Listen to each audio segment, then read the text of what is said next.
Greetings, I'm Professor K, and in this short video presentation, we're going to see how we can create a batch file to remove all Windows updates in one shot.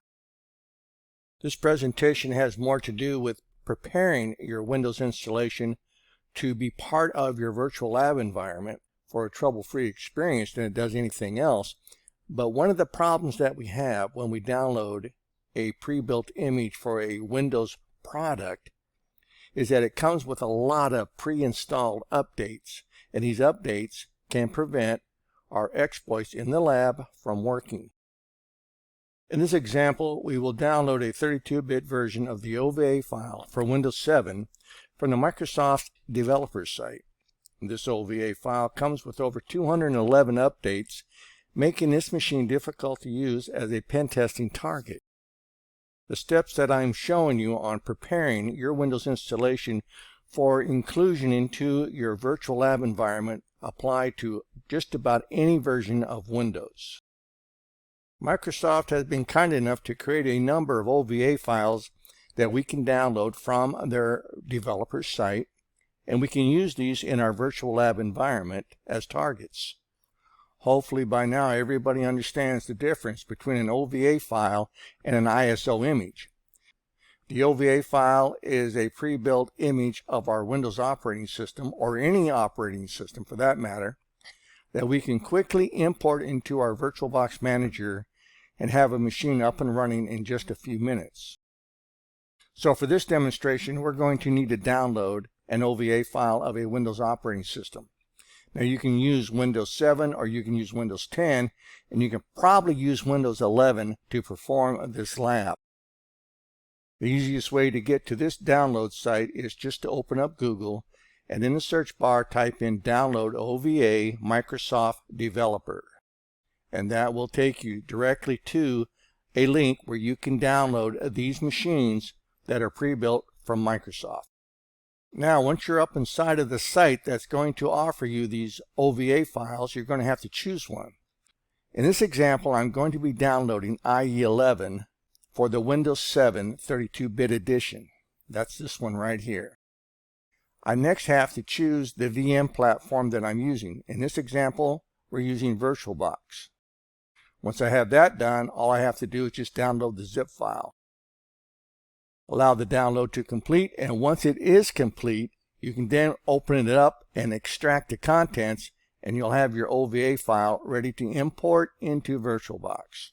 My download is complete. I'm now going to find that zip file that I downloaded. I'm just going to double click it, and from here I can just extract all, and then I can save the file to a location of my choice. Once I have the OVA file extracted, all I have to do is double click it. It will associate itself with VirtualBox and begin the importation process for you. All I have to do now is accept the defaults and say import. Once the file has been imported, you can go over to your left window pane inside of VirtualBox, find that virtual disk for Windows 7 or Windows 10 or whatever version of the OVA file you imported. You're next going to right-click on that virtual disk, and from the context menu, you're going to select Settings. From the left-hand window pane of your Settings dialog box, click on Display, and here you're going to pull down the Graphics Controller window, and from the context, you're going to select VBox SVGA. That's this one right here. Once you've done that, you can click on Storage, so that we can install the VirtualBox Guest Editions. We're going to have to install a virtual CD-ROM. To do this, you're going to click on this first icon right here that has a plus. Here you're going to click on Leave Empty. The next thing you're going to do from the left window pane is click on Network. Here you're going to change the adapter settings to host-only adapter to prevent the virtual disk from updating when it finds the internet. Once you've done all that, go ahead and click OK. From the left window pane up inside of your VirtualBox Manager, find your installation for Windows 7 or Windows 10 or whatever the OVA file is that you just imported, and double click it. The Windows 7 OVA file is configured for logging on automatically. There is no username or password you have to play with. Now, since we did add a virtual CD-ROM to our installation for this OVA, we can now go up to Devices, and from the context menu we can select Insert Guest Edition CD Image. Scroll to the bottom to get your taskbar, and from the taskbar you're going to open up File Explorer. From here you're going to click on Computer. From here you're going to find your virtual CD-ROM, and you'll notice that it does have the VirtualBox Guest Editions installed. Just go ahead and double click it, and that begins the installation wizard for the guest editions. Go ahead and run through the setup, accepting all the defaults, and once you're done, go ahead, close it out, and reboot your machine. Once your machine comes back up, from the VirtualBox taskbar, you're going to click on Devices, and from here you're going to find where it says Shared Clipboard, and you're going to allow for bi-directional communication between your host machine and this VirtualBox installation. The next thing we'll need to do is disable updates from the Microsoft Download site. To do this, go ahead and click on Start, and in the search bar you're going to type in Updates. From here you're going to select Windows Update. From here you're going to click on where it says Change Settings. From here you're going to pull down this window, and you're going to select Never Check for Updates, Not Recommended. You will then uncheck all of the boxes that are checked. Once you've done that, just go ahead and click OK. Then you can close out the window. This OVA file comes from Microsoft with 211 updates pre-installed. Those updates consist of drivers, security updates, hot fixes, and they can prevent you from being able to have success when you attempt to exploit this particular machine.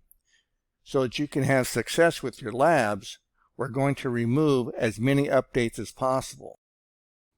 We're going to begin by going to the Start button here, and in the search bar we're going to type in CMD for command prompt. Go ahead and hit enter. The first thing we'll need to do is to create a list of all the currently installed updates. So at my prompt I've typed in WMIC, give it a space, QFE, give it a space, get, give it a space, hot fix ID, give it a space, greater than, and this is telling the operating system to create a file and save it to the root of the C drive. And now name that file list.txt. Let's go ahead and hit enter. And in just a moment it comes back to the prompt letting you know that command completed successfully. Leave your command prompt open, and let's open up File Explorer. Let's go to Computer, and let's open up our Windows 7 C drive. And you'll notice now that you have a list.txt file present at the root of your C drive. You can open up this file just by double clicking it, and you'll be shown all of the different hot fixes that are currently installed on the machine. Now I've already removed most of the hot fixes for this machine, but your list file is going to contain about 211, maybe more, hot fixes. Again, this procedure that I'm showing you, it works for Windows 7, it works for Windows 10, it works for servers. If you have a downloaded OVA file and you need to remove the hot fixes, or you have problems with hot fixes on a machine, this is the way that we can create a batch file that will take off all of the hot fixes in one fell swoop. So the first thing we have to do once we open up the list.txt file, we have to remove this line right here. This is just the title of the list that we created. Go ahead and remove it, and now you can move the list up one level. Go ahead and close out your list.txt file, and when prompted, do a save. Close out File Explorer. That brings you back to your command prompt. We're now ready to create our batch file. So at the prompt, I've typed in for space / small letter F, give it a space, percentage, small letter I, give it a space, the word in, and then in parentheses I've typed in a single quote, type C : /, list.txt, close it off with another single quote and a close parentheses, give it a space, the word do space echo WUSA space / uninstall, give it a space / KB colon % lowercase I, give it a space / quiet, give it a space / no restart, and now we're going to output this particular batch file again to the root of our C drive. And this batch file will be named uninstall.cmd. Once you have all that typed in correctly, or copy and pasted correctly, go ahead and hit enter. You can now close out your command prompt. And again, let's scroll on down. Let's open up File Explorer. Let's go to Computer. Let's open up our Windows 7 C drive. And you'll see now that we have an uninstall.cmd file waiting for us. We now need to edit the contents of this batch file. To do this, I'm just going to right click on it, and from the context menu I'm going to select Edit. Our batch file has too much information and some of it needs to be replaced. To do this, take your mouse, place it inside of the text file, and from your keyboard you're going to press Ctrl H. The batch file has to have the / KB colon capital letters KB replaced with just / capital letters KB colon. So in the find what, I've typed in / lowercase kb colon capital letter KB, and I'm going to replace that with / capital letter KB colon. I'm going to replace all, and once that's done I can close out the replace utility, I can close out the batch file, and when prompted click Save. We're now ready to remove all of the updates that came pre-installed with our OVA file from Microsoft. To do this, all I have to do is double click this batch file. So at the root of my C drive, I have found my edited batch file, and I'm just going to double click it. Opens up a command prompt, does its work, and now for me, since I only had a few updates, this happened very quickly. But if you have 211 or more updates, it's going to take a few minutes for the removal of all of those updates from this installation. Once the batch file has completed, you can close out that command prompt. You're going to have to do a reboot. Now when you restart this operating system, it's going to want to reinstall the service pack. That's not a problem. Go ahead and let it put back in the service pack, but do not interrupt that installation of the service pack. And that can take 2 or 3 minutes or longer, and it may start and reboot a couple of more times. Go ahead and close out our File Explorer. And you need to also be aware that some updates may not uninstall.